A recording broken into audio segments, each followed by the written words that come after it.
Hello students, nimbus academy for IAS में आपका एक बार फिर से स्वागत है। फ्रेंड्स, आज के इस लेक्चर में हम बात करेंगे ट्राइबल वेलफेयर एडमिनिस्ट्रेशन की और सिंगल लाइन एडमिनिस्ट्रेशन को समझने की कोशिश करेंगे। फ्रेंड्स, एचएस मेंस 2024 के लिए it's quite important for you. तो जो भी अब आपने नोट्स बनाया होगा, अगर उसमें आपको वैल्यू एडिशन करना है लगता है तो आप इस वीडियो को जरूर देखिएगा। फ्रेंड्स, सबसे पहले हम समझेंगे ट्राइबल वेलफेयर एडमिनिस्ट्रेशन को। अगर आपको शॉर्ट नोट लिखने को आए तो किस तरह से आप इन चीजों को मेंशन कर सकते हैं। तो सबसे पहले आपको जरूरतों का पता हो, यानी कि अगर आप इस ट्राइबल सोसाइटी की बात करते हैं, कम्युनिटी की बात करते हैं, तो ऐसा क्यों जरूरी है कि हम लोगों को इनको अलग से जो है वो फोकस करना पड़ता है। तो फ्रेंड्स, इसके कुछ एक रीजन है। रीजन में अगर आप देखेंगे तो इन रीजन्स में, इन एरियाज में जो क्लाइमेटिक कंडीशन है वो काफी डिफरेंट है। देन उसके साथ साथ आप देखिए तो इकोनॉमिक बैकवर्डनेस जो है हम इन एरियाज में पाते हैं या फिर एक्सपीरियंस करते हैं। देन उसके साथ यहाँ पे अगर आप पॉपुलेशन ग्रोथ की बात करें, पॉपुलेशन रेशो की बात करें, तो वो भी काफी डिफरेंट रहती है। और उसके अलावा जियोग्राफिकल लोकेशंस या फिर जियोग्राफिकल टेरेन देखा जाए तो वो भी काफी डिफरेंट जो है other, if we compare the other societies in term of development में अगर बात करूं ओवरऑल, तो यहाँ पे बहुत एक डिफरेंस जो है हम लोगों को देखने को मिलता है। और ये डिफरेंस है इन कारणों की वजह से। सो दैट क्या होता है कि जो मेन स्ट्रीम सोसाइटी है स्टूडेंट्स, उसके साथ जो है डेवलपमेंट पॉइंट ऑफ व्यू से काफी बैकवर्डनेस जो है हमें इन एरियाज में एक्सपीरियंस होती हैं। अब इसी के लिए जो है, इसी पर्टिकुलर बैकवर्डनेस को यू कैन से, आप ये भी बोल सकते हैं कि इनकी अपलिफ्टमेंट के लिए क्या करना पड़ता है, चाहे वो सामाजिक हो चाहे वो आर्थिक हो। यानी कि इनकी सोशल और इकोनॉमिक जो डेवलपमेंट है, उस डेवलपमेंट को अपलिफ्ट करने के लिए एक स्पेशल फोकस जो है वो जरूरी रहता है। और ये फोकस जो है, ये ड्यूटी रहती है राज्य सरकार की या स्टेट गवर्नमेंट की कि वो क्या करे, because this are the part of our society और it's a duty of the state government to focus on this particular communities. तो क्या होता है स्टूडेंट्स, इसी के लिए, या फिर आप बोलेंगे इसी फोकस को आप एक तरह से कहेंगे this is nothing but the tribal welfare. अब इस ट्राइबल वेलफेयर एडमिनिस्ट्रेशन की बात करें तो ये क्या है और किस लिए है, तो it is design to uplift you can say और integrate this tribal community with the mainstream. और उसके साथ साथ उनकी जो कल्चरल आइडेंटिटी है उसको भी प्रिजर्व करना है। इसी को आप बोलेंगे ट्राइबल वेलफेयर एडमिनिस्ट्रेशन। और अगर आप राज्य सरकार की बात करें हमारे हिमाचल में, तो हमारी स्टेट जो है इस ट्राइबल वेलफेयर एडमिनिस्ट्रेशन को या फिर इसको एडमिनिस्ट्रेशन को कैसे करती है, तो आप देखिएगा उसके लिए हमारे पास जो है स्टूडेंट्स 21 नवंबर 1975 को हमने क्या किया, that with the order of the president, Kinnaur, Lahaul Spiti, Pangi और भरमौर एरिया जो है चंबा के, these area are declared as the scheduled area, ताकि इन पे फोकस किया जा सके। देन उसके अलावा पांचवा जो 5 ईयर प्लान था हमारे पास, उसके द्वारा हमने क्या किया, एक ट्राइबल सब प्लान जो है इसको स्टार्ट किया गया स्टूडेंट्स यहाँ पे। यानी कि हम क्या कर सके, ताकि इस ट्राइबल सब प्लान की मदद से हम क्या कर सकें, जो टारगेटेड रिसोर्सेज एलोकेशन है उसको हम लोग एंश्योर कर सकें, यानी कि वो पैसा वहीं पे लगना चाहिए। तो इसके लिए हमने ये प्लान स्टार्ट किया। उसके साथ साथ इस एडमिनिस्ट्रेशन में हमारे पास 9 जून 1976 में क्या किया गया, एक ट्राइबल डेवलपमेंट जो डिपार्टमेंट जो है माय डियर, वो हम लोगों ने इस्टेब्लिश किया, ताकि वो हम लोगों को अपॉर्चुनिटीज प्रोवाइड करवा सकें, चाहे वो फिर इकोनॉमिक अपॉर्चुनिटीज हो, चाहे हेल्थ केयर की बात हो, चाहे एजुकेशन की बात हो। तो उसके लिए हम लोगों ने क्या किया, यहाँ पे एक डिपार्टमेंट जो है वो बनाया। इसके अलावा हिमाचल प्रदेश में जो है स्टूडेंट्स ट्राइबल वेलफेयर एडमिनिस्ट्रेशन के लिए हमारे पास इंटीग्रेटेड ट्राइबल डेवलपमेंट प्रोजेक्ट हैं, 5 ऐसे आईटीडीपीज हैं, ताकि हम क्या कर सकें, जो हमारे पास सोशल और इकोनॉमिक गैप है, उस गैप को सस्टेनेबल वे में जो है हम लोग क्या कर सकें, फुलफिल कर सकें। चाहे आप हॉर्टिकल्चर की बात करो, चाहे आप एग्रीकल्चर की बात करो, चाहे आप यहाँ पे इकोनॉमिक पॉइंट ऑफ व्यू से बात करो, तो उन गैप को फुलफिल करने के लिए आईटीडीपीज हैं। तो जब आपको शॉर्ट नोट लिखने को आएगा तो प्लीज इन चीजों को जरूर मेंशन यहां पे कीजिएगा। And this is whole is known as the tribal welfare administration. आप कुछ एक एडिशन जो है, वैल्यू एडिशन कर सकते हैं। जैसे पॉपुलेशन की अगर हम बात करेंगे, तो पॉपुलेशन में जो है स्टूडेंट्स हिमाचल प्रदेश की सेंसस 2011 की बात कर रहा हूं, जितने भी हमारे ये स्केड्यूल्ड एरियाज हैं, उन एरियाज में 71.16% जो पॉपुलेशन है वो स्केड्यूल्ड ट्राइब की है, 13.12% जो है हमारे पास शेड्यूल कास्ट है, और 15.17% जो है वो अदर्स है। अगर आप इन एरियाज में देखेंगे तो बौद्ध, किन्नौरास, पंगवाल, गद्दी एंड सांगलास ये कुछ इंपॉर्टेंट ट्राइबल कम्युनिटीज हैं। देन टोटल एरिया जो है इन रीजन्स का अगर आप पूरे हिमाचल से कंपेयर करें तो 42.49% के लगभग है, और वहीं पॉपुलेशन डेंसिटी जो है वो 7 है, और पॉपुलेशन ग्रोथ जो है 4.36% जो है वो आपको देखने को मिलेगी। तो इनको भी आप वैल्यू एडिशन के तौर पे अपने आंसर में मेंशन कर सकते हैं। अब स्टूडेंट्स ये जो वेलफेयर होता है इस ट्राइबल कम्युनिटी का, जिसमें सरकार के पास ये सारी चीजें हैं, तो उनके लिए क्या किया जाता है, कुछ एक स्ट्रेटजीज जो हैं और कुछ एक प्रोग्राम्स जो है वो यहाँ पे इंप्लीमेंट किए जाते हैं, उनकी चर्चा जो है हम लोग यहाँ पे करेंगे। तो अगर आप स्ट्रेटजीज की बात करते हैं तो देखिएगा the strategies and program for their development. अब क्या है स्टूडेंट्स दैट ये जो शेड्यूल एरिया है हिमाचल प्रदेश का, इस एरिया की अगर बात की जाए तो हम लोगों ने इसको 5 ITDPs में जो है वो डिवाइड किया है, जिसमें किन्नौर है, लाहौल है, स्पीति है, पांगी है, भरमौर है। ये 5 हमारे पास शेड्यूल्ड एरियाज हैं जहां पे हमने इंटीग्रेटेड ट्राइबल डेवलपमेंट प्रोजेक्ट जो है वो स्टार्ट किए हैं। और इन एरियाज में इनकी डेवलपमेंट के लिए अगर स्ट्रेटजीज की बात की जाए तो सबसे पहला होता है डेवलपमेंटल बजट, यानी कि इनके लिए एक डेवलपमेंटल बजट होता है under the tribal development program. जो है स्टूडेंट्स एक ट्राइबल डेवलपमेंट प्रोग्राम के अंतर्गत यहाँ पे डेवलपमेंट बजट एलोकेशन किया जाता है। और अगर आप बात करेंगे यहाँ पे यू कैन से जो 24-25 की अगर हम बात करेंगे तो यहाँ पे 899.05 करोड़ रुपया जो है वो एलोकेट किया गया है। देन उसके बाद अगर आप देखिए डेवलपमेंटल बजट के बाद ट्राइबल एडवाइजरी काउंसिल्स होती हैं। इन काउंसिल्स की बात करिए तो they are constituted under the article 244 clause 1 of the constitutions. और हिमाचल प्रदेश में हमने 13/12/1977 को जो है इस तरह से ट्राइबल एडवाइजरी काउंसिल जो है इस्टेब्लिश की हैं, जिनके हेड जो है वो सीएम होते हैं, चीफ मिनिस्टर होते हैं। इसका मेन मकसद क्या होता है, to advise on the matter related to the welfare and upliftment of the scheduled area in the state. तो इस तरह से हम ये हमारी स्ट्रेटजीज होती हैं इनकी यू कैन से डेवलपमेंट के लिए और यू कैन से अपलिफ्टमेंट के लिए। देन उसके बाद प्रोजेक्ट एडवाइजरी कमेटीज बनाई जाती है स्टूडेंट्स।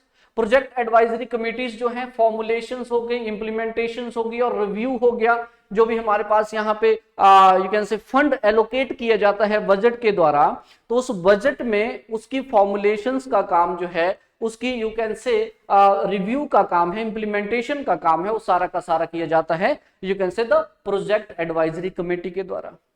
इसी के अंतर्गत हमारे पास आपको मिलता है द सिंगल लाइन एडमिनिस्ट्रेशन। तो single line administration is the one of the strategies for the tribal welfare administration और can say for the tribal welfare. अब इस सिंगल लाइन एडमिनिस्ट्रेशन को समझते हैं।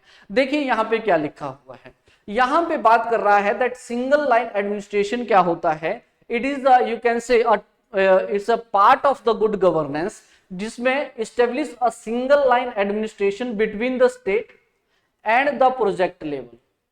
इसका बोलने का क्या मतलब है, इसको समझिएगा आप। पूरा का पूरा जितना भी सिंगल लाइन एडमिनिस्ट्रेशन है स्टूडेंट्स, वो सारा का सारा हम यहाँ पे समझ जाएंगे। देखो यहाँ पे एक तो स्टेट की बात हो रही है और यहाँ पे कहीं ना कहीं प्रोजेक्ट लेवल की बात हो रही है। प्रोजेक्ट लेवल आप ये समझ लीजिए इट इज द स्टेज और द फेज। मान लीजिए एग्जाम्पल के तौर पे हम पांगी को मैं यहाँ पे लेके चल रहा हूँ। देखिए फ्रेंड्स क्या होता है, ये जो पांगी एरिया है, अब पांगी में जितने भी यहाँ पे डिपार्टमेंट्स होंगे, हम क्या करेंगे, इन सभी डिपार्टमेंट को जो है किसी एक सेंट्रल अथॉरिटी के साथ जो है वो अटैच कर देंगे और वो अथॉरिटी सीधा सीधा सा जो है वो स्टेट लेवल के साथ जो है वो कोऑर्डिनेट करेगी, कम्युनिकेट करेगी। इसी को बोलते हैं सिंगल लाइन एडमिनिस्ट्रेशन। यानी कि पांगी में जितने भी डिपार्टमेंट हैं उन सभी डिपार्टमेंट को क्या किया जाएगा, अब इस सिंगल लाइन एडमिनिस्ट्रेशन में लाइमलाइट में आते हैं डेप्यूटी कमिश्नर। तो ये बोल रहा है कि जो पांगी के रीजन है इनमें जितने भी डिपार्टमेंट हैं उन सभी डिपार्टमेंट को इंटीग्रेट कर दिया जाएगा with the office of the deputy commissioner, and the deputy commissioner will act as the single authority, will act as the head of all the departments, और वो सीधा सीधा सा स्टेट लेवल को जो है वो काम देगा। जिससे क्या होगा, जिससे ये जो प्रोजेक्ट लेवल में जो डिलेनेस होगी उस डिलेनेस को कम किया जाएगा। देखिए कोई एक पर्टिकुलर प्रोजेक्ट है, मान लीजिए कोई स्कीम ए है, अगर आप इसकी बात करेंगे तो इसके लिए ना अलग अलग डिपार्टमेंट्स के थ्रू जो है वो कोऑर्डिनेशन होता है। इसमें देखेंगे तो आपकी मॉनिटरिंग होती है, इसमें देखेंगे तो आपकी प्लानिंग होती है, इसमें देखेंगे तो इसकी इंप्लीमेंटेशन होती है। तो उन सभी चीजों की वजह से क्या होता है, यहाँ पे एक डिलेनेस जो है आप लोगों को एक प्रोजेक्ट के अंदर देखने को मिलती है। तो इस डिलेनेस को कम करने के लिए, या फिर आप ये बोलेंगे कि किसी भी एक, क्योंकि देखो कैसे ये सिंगल लाइन एडमिनिस्ट्रेशन जो है वो काम करता है, तो किसी भी एक स्कीम को ग्राउंड लेवल के ऊपर इंप्लीमेंट करने के लिए क्या किया जाता है, दैट यहां पे आप ये बोल सकते हैं दैट किसी भी स्कीम को जब हम ग्राउंड लेवल पे इंप्लीमेंट होना है तो उसका जो कोऑर्डिनेशन होता है, उसके लिए जो स्पीड होती है वो कहीं ना कहीं एनहांस हो जाती है, बिकॉज जो डिलेनेस रहती है किसी एक प्रोजेक्ट की यू कैन से फुलफिलिंग में, वो यहां पे कम हो जाता है। इसी को बोलते हैं friends single line administration. Remember again, ठीक है। तो किस तरह से, यानी कि इसमें क्या किया जा रहा है, देखो ध्यान से सुनो, यहां पे एक क्लियर लाइन जो है कम्युनिकेशन की और कोऑर्डिनेशन की, वो सीधी सीधी सी डेवलप की जाती है, ताकि डेप्यूटी कमिश्नर जो है it act as a sole authority of all the department, और वो सीधे सीधे से यहाँ पे काम करेंगे, उसी के अंतर्गत उसी की देखरेख में सब कुछ जो है वो जल्दी से होगा, ताकि डिलेनेस जो है यहाँ पे वो की जाए, कम की जाए। हालांकि करप्शन को यहाँ पे बहुत अच्छी तरह से भी रोका जाता है इस तरह की चीजों में। इवन की deputy commissioner has the power, कहीं कहीं आप देखेंगे तो जो क्लास 3 और 4 में जो ऑफिसर्स होते हैं, अगर वो अच्छे से काम नहीं कर रहे हैं, उनकी ट्रांसफर तक करने की पावर जो है वो डेप्यूटी कमिश्नर के पास यहाँ पे होती है। तो इसको बोलते हैं सिंगल लाइन एडमिनिस्ट्रेशन। यानी कि आप देखें तो ये क्या करता है, सिंगल लाइन एडमिनिस्ट्रेशन जो है राज्य और प्रोजेक्ट लेवल के अंदर जो है यहाँ पे बनाया जाता है, राइट। ये हमारे हिमाचल की अगर आप बात देखो, ये इन्हीं रीजन्स में होगा, बिकॉज अगर आप देखेंगे तो इन एरियाज में जो डेप्यूटी कमिश्नर होते हैं एस्पिरेंट्स, उनके पास एक तरह से एज होता है, एक्स्ट्रा पावर्स होती है, जो डेप्यूटी कमिश्नर किसी और स्टेट में होगा या फिर किसी और डिस्ट्रिक्ट में होगा, माफ कीजिएगा, राइट। तो उनके पास कहीं ना कहीं जो लेवल ऑफ पावर होगा वो थोड़ा सा यहाँ पे ज्यादा रहता है। हिमाचल प्रदेश की अगर हम बात करेंगे तो ये प्रोजेक्ट जो है वो 1986 में पांगी में हमने स्टार्ट किया था, ठीक है। इसलिए मैं बोल रहा हूं कि पांगी वाले रीजन में क्या किया था, हम लोगों ने एक रेजिडेंशियल कमिश्नर जो किलर में बैठते हैं उनको हमने अपॉइंट किया, और उनको पांगी में जितने भी डिपार्टमेंट थे उन सबका अध्यक्ष बना दिया, एक तरह से चेयरमैन, हेड बना दिया उनको। और जब वो हेड बने तो क्या देखा गया कि जो डिलेनेस चीजों में हो रही थी वो बहुत कम हुई। तो इसकी सक्सेस के बाद हम लोगों ने क्या किया, जब इसको इंप्लीमेंट किया तो इसकी सक्सेस के बाद इसको आप देखेंगे तो 15 अप्रैल 1988 में इसको एक्सटेंड कर दिया और भी पर्टिकुलर रीजन्स में। इस सिंगल लाइन एडमिनिस्ट्रेशन, देखिए लेक्चर के बाद मैं आपको 3 क्वेश्चन दूंगा यहाँ पे, उनके आंसर्स आप हमारे टेलीग्राम पे भी भेज सकते हैं या फिर आप अपने हाथ से भी उनको यू कैन से राइट कर सकते हैं, लिख सकते हैं, लेकिन लिखिएगा जरूर। फ्रेंड्स इस सिंगल लाइन एडमिनिस्ट्रेशन में क्या है, जो डेप्यूटी कमिश्नर है friends, he got the wider administrative and the financial power than other district, simple सा जो मैंने आपको बताया। अब इसकी वजह से क्या होता है, इस सिस्टम की वजह से देखो क्या होता है, जो डेप्यूटी कमिश्नर होते हैं उनके पास मल्टीफेरियस ड्यूटीज होती हैं, यानी कि वो कहीं ना कहीं डिस्ट्रिक्ट मैजिस्ट्रेट के तौर पे भी एक्ट करते हैं, डिस्ट्रिक्ट कलेक्टर की तरह भी एक्ट करते हैं, लेकिन उसके साथ साथ he become the head of all the district level offices, so that जितने भी प्रोग्राम्स है डेवलपमेंट के रिलेटेड उनके अंदर जो है वो किसी भी तरह की डिलेनेस हमें ना मिले, तो स्पीडी जो है वो कार्यक्रम यहाँ पे हो, ताकि इनकी अपलिफ्टमेंट की जाए, यहाँ पे इन ट्राइबल एरियाज की अपलिफ्टमेंट जो है वहां पे की जाए। स्टूडेंट्स यहाँ पे जो डेप्यूटी कमिश्नर होते हैं, they ensure the successful execution of the plan schemes and the coordinate the function of the all departments, ठीक है जी। तो इन्हीं के अंतर्गत जो है वो सारी की सारी चीजें यहाँ पे देखी जाती हैं। अब जब यहाँ पे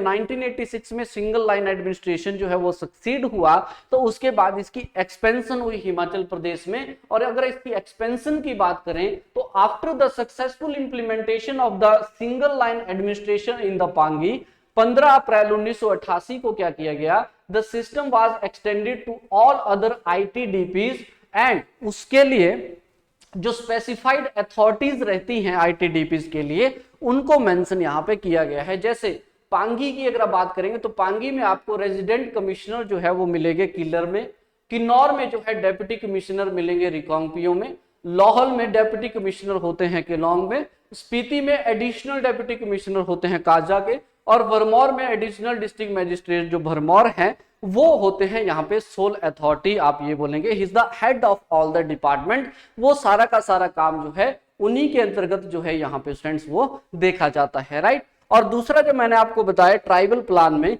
तो ट्राइबल प्लान में क्या होता है, एक एक्स्ट्रा एडिशनल बजट जो है वो दिया जाता है। अब ये जो बजट होता है ये ऐसा नहीं है कि सभी को इक्वली डिस्ट्रीब्यूट होगा, नहीं, उस एरिया की बैकवर्डनेस को देखा जाएगा, उसकी पॉपुलेशन डेंसिटी को देखा जाएगा, उस एरिया का जो जियोग्राफिकल एरिया है उसको देखा जाएगा, उसके अंतर्गत जो है यहाँ पे परसेंटेज के हिसाब से जो है वो यू कैन से अलाउंस या फिर जो पैसा है वो यहाँ पे आवंटित किया जाता है, बांटा जाता है, राइट। चलिए अब देखिए तो इसको बोलते हैं सिंगल लाइन एडमिनिस्ट्रेशन। तो जब आपको ये लिखने को आए तो इसको प्लीज जरूर मेंशन कीजिएगा कि किस तरह से जो है, तो it is nothing but it is the part of the tribal welfare. तो ट्राइबल वेलफेयर में जो स्ट्रेटजीज हम अपनाते हैं उन्हीं में से एक है द सिंगल लाइन एडमिनिस्ट्रेशन। अब सिंगल लाइन एडमिनिस्ट्रेशन के बाद अगर आप देखेंगे तो वेरियस प्रोग्राम्स, कुछ एक प्रोग्राम्स मैं आपके सामने लेके आया हूं, बाकी प्रोग्राम्स जो है आप यहाँ पे या फिर स्कीम्स जो है उनको आप यहाँ पे चेक कर सकते हैं। जैसे हमारे पास पीएम आदि आदर्श योजना है स्टूडेंट्स। पीएम आदि आदर्श योजना की क्या बात है, यहाँ पे देखो ये बोलता है, इस स्कीम की अगर हम बात करें 2021-22 से लेकर 25-26 तक जो है आई थिंक इसको स्टार्ट किया गया है। इस स्कीम के अंतर्गत ये बोला कि जो ट्राइबल एरिया है, जो कुछ एक माफ कीजिएगा, जो ट्राइबल विलेजेस हैं इन रीजन्स में जिनमें पॉपुलेशन जो है बहुत ज्यादा है, तो उनको हमने क्या करना है, एक तरह से मॉडल विलेजेस के तौर पे जो है वो हमने डेवलप करना है। ये इस स्कीम के अंतर्गत जो है वो किया जाता है। और अगर आप बात करें वैल्यू एडिशन की, तो हिमाचल प्रदेश से 90 सच विलेजेस जो हैं वो एक्चुअली में सेलेक्ट किए गए हैं इस स्कीम के अंतर्गत। दूसरा अगर आप देखेंगे तो grant under the article 275 of the constitution, यानी कि दूसरा प्रोग्राम जो है इनके लिए अगर आप देखेंगे अपलिफ्टमेंट के लिए, वो है ये ग्रांट यहाँ पे प्रोवाइड करी जाती है। यानी कि स्टूडेंट्स क्या बोलता है, to meet the cost of the development project in the tribal areas, ठीक है, वेयर जहां पे क्या होता है कि जो राज्य सरकार होती है to wishes to raise the level of the administration of the scheduled area to that of the rest of the state, ठीक है जी। तो उनके लिए क्या किया जाता है, मान लीजिए सरकार ने ये सोचा कि एग्जाम्पल के तौर पे पांगी की बात करते हैं, तो पांगी में उन्होंने चाहा कि जो मेन स्ट्रीम एडमिनिस्ट्रेशन है चंबा का, उसके साथ साथ हमें क्या करना है, पांगी के एडमिनिस्ट्रेशन को भी अपलिफ्ट यहाँ पे करना है। तो उसके लिए क्या किया जाता है, दैट अंडर 275 क्लॉज ए में ग्रांट जो है वो यहाँ पे प्रोवाइड की जाती है, ठीक है जी। तो उसी के लिए अगर आप देखेंगे तो 228.7 करोड़ रुपए का जो यू कैन से हम लोगों ने प्रपोजल जो है, डिमांड जो है वो केंद्र सरकार को इसके अंतर्गत जो है वो भेजी है। तीसरा जो प्रोग्राम आपको मिलेगा वो है बॉर्डर एरिया डेवलपमेंट प्रोग्राम, ये भी हमने स्टार्ट किया है। उसके अलावा बहुत सारी स्कीम्स हैं, प्रोग्राम्स आपको मिलेंगे इसके द्वारा। तो डिपार्टमेंट ऑफ बॉर्डर मैनेजमेंट जो है इसमें क्या करते हैं, एनुअली कुछ एक फंड जो है वो प्रोवाइड करते हैं, ठीक है जी। यानी कि आप देखेंगे for the various program run under the scheme, यानी कि स्कीम के अंतर्गत जो भी प्रोग्राम यहाँ पे होते हैं उनके लिए एक एडिशनल फंड आप बोल सकते हैं कि किसके द्वारा दिया जाता है, डिपार्टमेंट ऑफ बॉर्डर मैनेजमेंट के द्वारा जो है यहाँ पे दिया जाता है। 2022-23 के लिए अगर हम बात करें तो 1859 जो करोड़ रुपया है वो सेंटर से आ चुका है, और 286 लाख जो है वो हम लोगों ने यहाँ पे स्टेट जो है, स्टेट गवर्नमेंट जो है उससे यहाँ पे रिसीव हुआ है इस पर्टिकुलर रीजन में, इस पर्टिकुलर प्रोग्राम के अंतर्गत, राइट। उसके अलावा जो है एस्पिरेंट्स आप जो है और भी बहुत सारी ऐसी स्कीम्स है जिनका आप मेंशन यहाँ पे कर सकते हैं, ठीक है जी। तो ये था आज का लेक्चर जिसमें मैंने बहुत क्रिस्प लेवल में जो है काफी शॉर्ट में आप लोगों को जो है वो ट्राइबल वेलफेयर एडमिनिस्ट्रेशन और सिंगल लाइन एडमिनिस्ट्रेशन के बारे में बताया। 10 मार्क्स का सवाल है अब तो अगर आप देखेंगे, है ना, तो उसी 10 और 12 की अगर आपको देखेंगे, ठीक है, तो पॉसिबिलिटी है 10 में आपसे पूछा जाए। तो सवाल जो है अगर सैंपल की बात करें तो आपके सामने 3 सवाल मैं रख रहा हूं, आप इनको राइट जरूर कीजिएगा, चाहे आप अपने यू कैन से अपने ओन से इसको कीजिएगा, चाहे आप आंसर जो है वो लिख के भेज सकते हैं। पहला सवाल है, discuss the strategies and the programmes implemented for the tribal development in the Himachal Pradesh, पहला सवाल। दूसरा सवाल है, examine the role and functions of the deputy commissioner within a single line administration framework, यानी कि ये जो सिंगल लाइन एडमिनिस्ट्रेशन फ्रेमवर्क है इसके अंतर्गत डेप्यूटी कमिश्नर का क्या रोल रहता है उसको आप लोग यहाँ पे मेंशन करेंगे।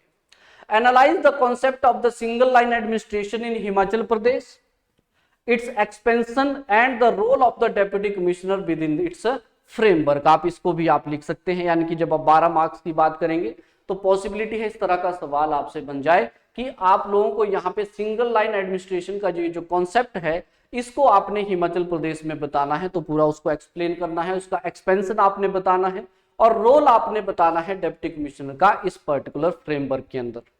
तो आई होप आप लोगों को ये वीडियो पसंद आएगा, पसंद आया तो जरूर लाइक इसको कीजिएगा। ऐसे ही किसी और एक पर्टिकुलर टॉपिक के साथ फिर से मुलाकात होगी। Till then take care and good luck for the exam.